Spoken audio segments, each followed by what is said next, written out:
a nossa fé, ela precisa estar aliada ao arrependimento e à obediência a Deus. Quando nós decidimos ir até Jesus, quando nós decidimos convidar Jesus para fazer parte da nossa vida, nós precisamos, junto com isso, abandonar o pecado. Como é que eu sei que alguém conhece a Jesus? Como é que eu tenho certeza de que uma pessoa teve uma experiência real com Cristo? Quais são as evidências que revelam isso? A maneira como nós lidamos com o pecado é uma evidência de que eu sou uma pessoa verdadeiramente salva. Eu quis trazer essa mensagem porque eu tenho visto que há um erro em pensar que fazer parte do corpo de Cristo está simplesmente relacionado a levantar a mão, fazer uma oração de confissão, falar: Jesus, eu te amo, eu te adoro, faz parte da minha vida e pronto, acabou.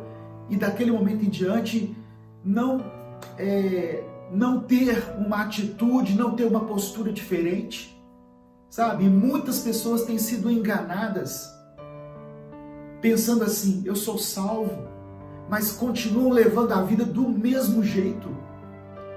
Todas as pessoas que se encontraram com Jesus na Bíblia, elas tiveram uma mudança de vida. Elas passaram por uma transformação.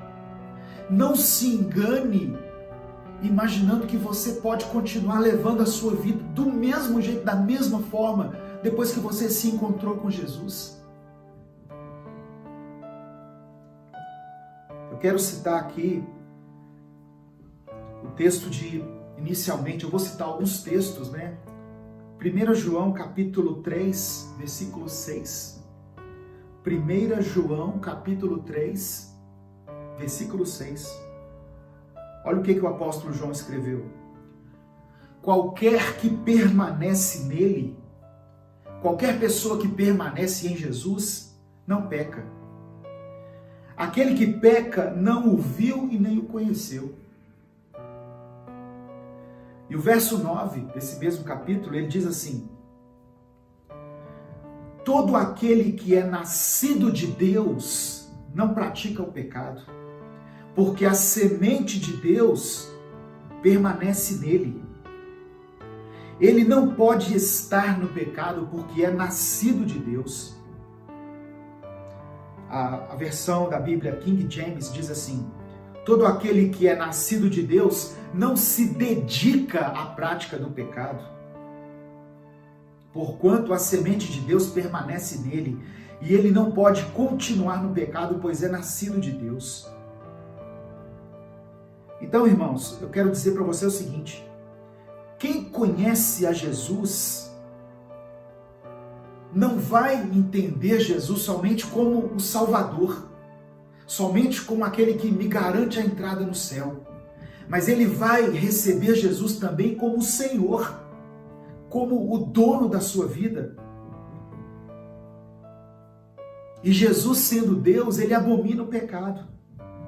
O que significa ser um cristão? Uma pergunta. O que é ser cristão? E eu poderia tentar dar várias respostas a essa pergunta, mas a principal coisa que eu quero ressaltar aqui nessa mensagem de hoje para você é que aquele que não segue a Cristo, ou aquele que não procura imitar a Cristo, não pode ser chamado de cristão. Ser cristão é ser um imitador de Jesus.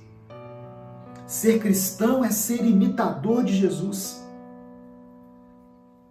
E ser salvo não significa somente aprender a respeito de Jesus, como ele viveu, como ele nasceu, como ele morreu, como ele nos substituiu, ou melhor dizendo, na cruz por causa dos nossos pecados. Saber todas essas coisas é diferente de viver tudo isso, de viver a prática dos ensinamentos de Deus para nós. Aquele que é salvo não vive na prática do pecado. Ah, pastor, eu peco acidentalmente. Ok, é isso mesmo. Por mais que eu me esforce, eu nunca vou conseguir alcançar a perfeição. Mas por causa disso, eu também não posso me entregar à minha carne e viver de uma forma deliberada, como se o pecado fosse algo normal na minha vida. Uma vez Jesus conversou com um homem chamado Nicodemos,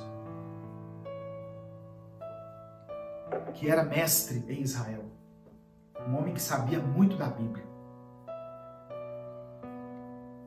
Em João capítulo 3, no verso 3, olha o que Jesus falou com esse homem. Jesus respondeu e disse-lhe: na verdade, eu te digo, Nicodemos, que aquele que não nascer de novo não pode ver o reino de Deus. Então, muito mais do que uma confissão, que uma declaração da boca para fora, eu preciso nascer de novo. E esse nascimento é a obra do Espírito Santo. Quando eu me arrependo do meu pecado, quando eu tenho a consciência de como eu pequei contra Deus, e convido Jesus para entrar no meu coração, o Espírito Santo, ele entra dentro de mim, ele entra na minha vida, e ele faz com que eu tenha uma experiência chamada novo nascimento. Jesus não pode ser o seu Salvador se você não reconhecer ele também como seu Senhor. Essa é a palavra que eu quero que você reflita nela.